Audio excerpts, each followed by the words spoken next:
भगवान और देवी देवताओं की तस्वीर को समझकर आप सभी को अंदाज़ा हो ही गया होगा। शाम को पहुंच गया था मैं विशाल के घर, उठा लेता हूँ और तैयार होने लग जाता हूँ ज़मीन की खुदाई। शुभम कैमरे को देखकर करता है हाय और मैं लगा था अपने काम में।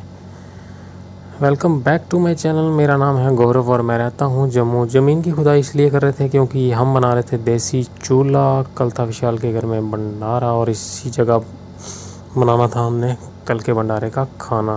तो चाचू लगे हुए थे घास को साफ़ करने में।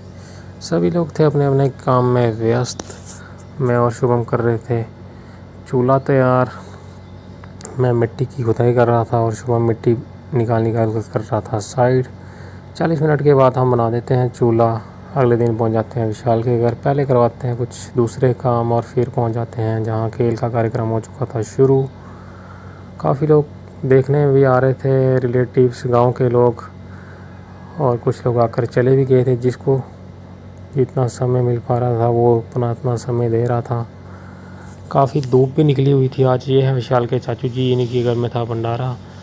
जो पहले खेल कर रहे थे वो कुछ चेले थे, कुछ इनके मित्र थे।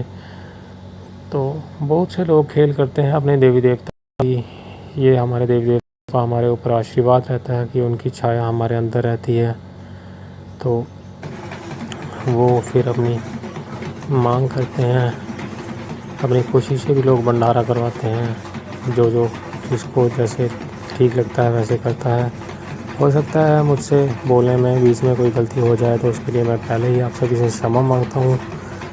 सभी धर्मों का अपना अपना रिवाज है। हमारे जम्मू, हमारे डुग्गर समाज में अपने देवी देवताओं को कुछ इस तरह से पूजा की जाती है, इस तरह से खुश किया जाता है। ये जो अंकल ढोल बजा रहे हैं इनका एक बहुत ही अहम कार्यक्रम होता है।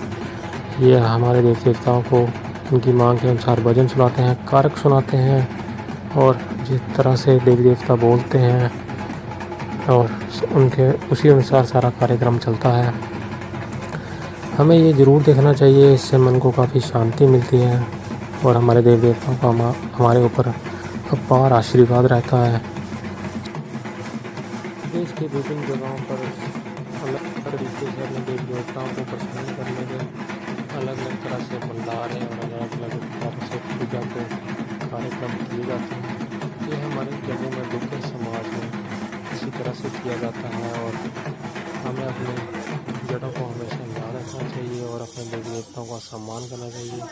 और हमारे आने वाली पीढ़ियों को भी इन सब चीज़ों का ज्ञात होना बहुत ज़रूरी है।